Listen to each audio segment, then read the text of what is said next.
Bonjour à tous, dans cette vidéo nous allons mettre ensemble en pratique avec notre propre code cette fois tout ce qu'on a vu en théorie sur les Flexbox et dans le Playground. Alors, si tu veux aller plus loin, je te propose de mettre en pratique tout ce que tu as appris dans cette playlist en suivant cette formation. Cette formation te permettra de créer une application de commande de taxi comme Uber avec React Native. Alors, je vais créer un nouveau projet, un nouveau dossier. Dans mon dossier Sandbox, j'ai créé un nouveau dossier que j'ai appelé Flexcode. Je me déplace dessus, Flexbox, pardon. Je me déplace dessus et je vais l'ouvrir avec Visual Studio Code. Alors, dans ce dossier, j'ai déjà deux fichiers que je te laisserai dans un fichier attaché à cette vidéo. Tu auras deux fichiers, index.html et index.css. De index.html en charge, index.css. Dans le body, j'ai deux éléments, deux balises div, un élément avec l'id parent, comme tu le comprends, ce sera notre flex container, et un enfant seulement, qui aura la classe enfant. Et dans le CSS, j'applique du style au parent et à l'enfant, une bordure, une largeur et une hauteur pour le parent, un background, une largeur et une hauteur pour l'enfant. Et je vais ouvrir ça. Je vais ouvrir le fichier HTML dans mon navigateur. Voilà.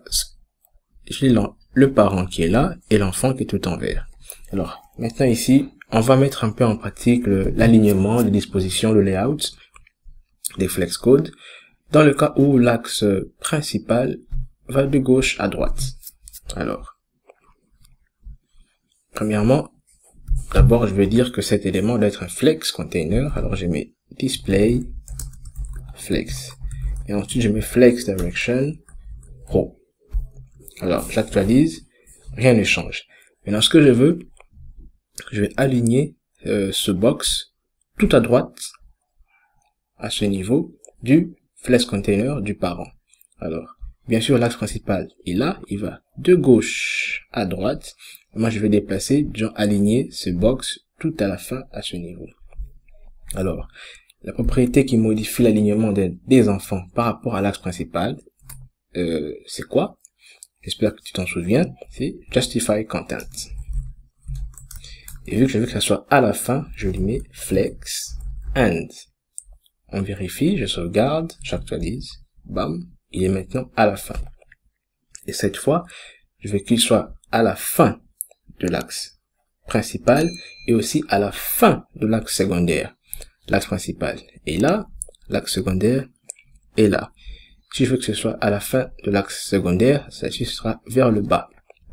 Donc, ça sera à ce niveau, qui sera à la fois tout à droite pour l'axe principal et tout en bas pour l'axe secondaire. Alors, la propriété qui aligne les enfants par rapport à l'axe secondaire, c'est Align Items. Tu t'en souviens, j'espère. Vu que je veux que ce soit vers la fin, je mets Flex End. Je sauvegarde, j'actualise, badaboum, c'est à la fin. Mais cette fois, je veux qu'il soit à ce niveau, donc à la fin de l'axe principal, mais au début de l'axe principal et à la fin de l'axe secondaire. Vu qu'il est déjà à la fin de l'axe secondaire, ça signifie tout en bas. Là, il doit être à gauche, ça signifie au début de l'axe principal. Alors, je te laisse réfléchir. Quelle propriété je vais devoir modifier? C'est bien sûr Justify Content, qui a la propriété chargée de modifier l'alignement par rapport à l'axe principal. Au lieu de Flex End, j'aurai Flex Start. Je sauvegarde, j'actualise, bam, il est à la fin. Et maintenant, je te laisse réfléchir si je veux que ça soit aligné au tout milieu. Donc, au milieu et par rapport à l'axe principal, et par rapport à l'axe secondaire, qu'est-ce que je fais? Réfléchis, je te laisse 3 secondes. Alors, je vais devoir les centrer et par rapport à l'axe principal et par rapport à l'axe secondaire. Je centre d'abord par rapport à l'axe principal. Je sauvegarde, l'axe principal est là. Ça signifie qu'il doit être à ce niveau, bien centré. J'actualise, paf, il est centré par rapport à l'axe principal qui va de droite à gauche. Donc il est au tout milieu entre la gauche et la droite. Si je le centre aussi par rapport à l'axe secondaire, ça signifie entre le haut et le bas, il va remonter pour être à ce niveau. Je sauvegarde, j'actualise, et voilà le travail. Alors là, on a mis en pratique l'alignement, la disposition. Avec les flexbox, quand l'axe principal va de gauche à droite. Alors dans la prochaine vidéo, on va mettre en pratique quand l'axe principal va du haut vers le bas. À plus.